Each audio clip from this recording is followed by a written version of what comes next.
Welcome to the only daily podcast focusing on compliance news of the day. Each morning, start your day with a cup of coffee and Tom Fox, the voice of compliance, to hear about 4 of the top compliance, corruption, or leadership stories you will need to start your day.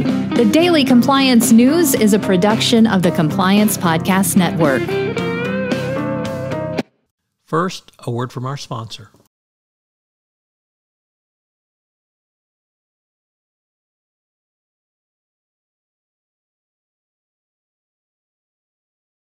The Daily Compliance News for March 4, 2023, the Murder and Corruption Edition.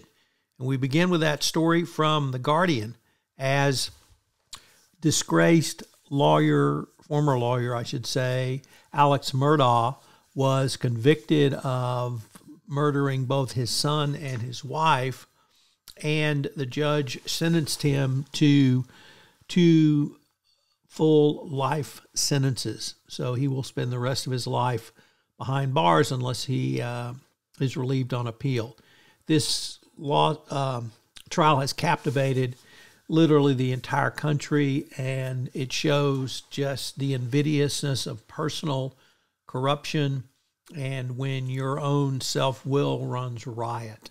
The amount of money Murdaugh stole from his law firm, from people who he had entrusted him to represent him.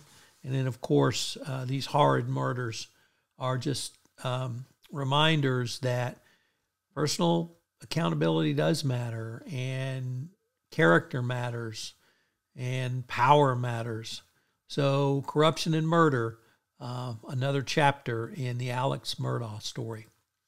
In a little bit lesser note, Ericsson, the disgraced Swedish telecom company, who had pled guilty or agreed to pay over $1 billion, including a criminal penalty in 2019, got hit with another $200 million fine for ongoing FCPA violations. You have to wonder what Ericsson's management and board of directors was doing with its collective thumb up its wazoo, but we previously reported that the CCO had resigned and an interim CCO was put in its place. It's going to be interesting to see under this new agreement the certification requirements and who on earth would certify anything from Ericsson. Good luck.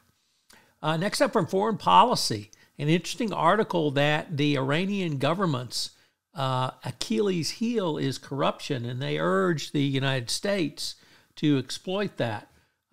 Obviously, the current turmoil in Iran, murder of its citizens, etc., really speaks to a dictatorship and a set of autocrats who only care about themselves. And finally, there were reports of a noose or nooses being posted in Exxon facilities in Louisiana, and now the EEOC has filed a racial discrimination suit against Exxon for allowing this to occur. I hope you have a great weekend. The Daily Compliance News is a production of the Compliance Podcast Network and a proud member of C-Suite Radio. Thanks so much for listening. I hope you'll join me again tomorrow.